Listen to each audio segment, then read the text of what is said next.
want to take your squats from looking like this to looking like this. Here's everything you need to know to go from a beginner to an advanced squatter in under 3 minutes. The biggest difference between novice and advanced is advanced squatters use all 3 planes of movement. We have this plane here that most people use, but we also have this plane of movement and this plane of movement. The first thing we need to learn how to do is use our feet to root into the ground to use this plane of movement.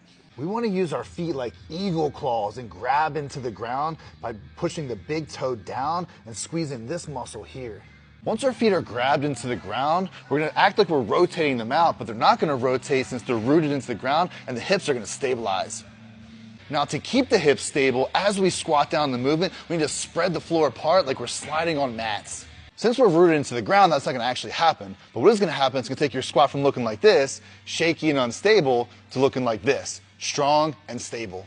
Now that we're nice and stable, we're going to actually squat by reaching the hips all the way back and reaching the chest all the way up. So if you're practicing with no weight, you can reach the arms up as high as you possibly can as you squat down. Once we've mastered that with body weight, now we're ready to lift barbells. But the first thing we have to do is set the height up properly. You want to be right about below shoulder height.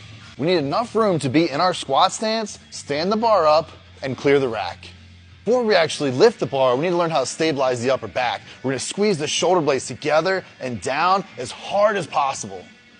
Once we have our upper back stabilized, we need to pick our bar position. If we go high bar, it's going to be across the traps, not on the neck. That's going to be more knees. Or we can go low bar across the posterior delts, more lower on the back. That's going to be more hips. We're almost ready to lift. Now we do the most important part. We need to learn about bracing. We need to breathe into our belly, into our obliques, into our lower back, and then bear down like someone's punching you in the gut. If we're wearing a belt, we're still trying to breathe into the belly, but we're acting like we're trying to break the belt off of our body. Now that we're ready to lift, we want to keep the hands in as close as we can, get the upper back tight, and really pull the lats down. Now we're ready to lift. Get the upper back tight, big brace, then stand the weight up and walk it out with 2 small steps. Now we're ready. Now that we're completely set up, we're going to go through the whole stabilizing sequence again. We're going to take one more big deep breath, brace as hard as we can, and then squat. We're going to hold that breath through the hardest part of the movement. When choosing a stance, there's no right or wrong way to do it. Just know that a more narrow stance is going to be a lot more quads or muscles surrounding the knees. A wider stance is going to be a lot more glutes and hamstrings or muscles surrounding the hips. As far as your toe angle, it's just personal preference because everyone's built different. But generally speaking, the wider you go, the more you're going to angle the foot out.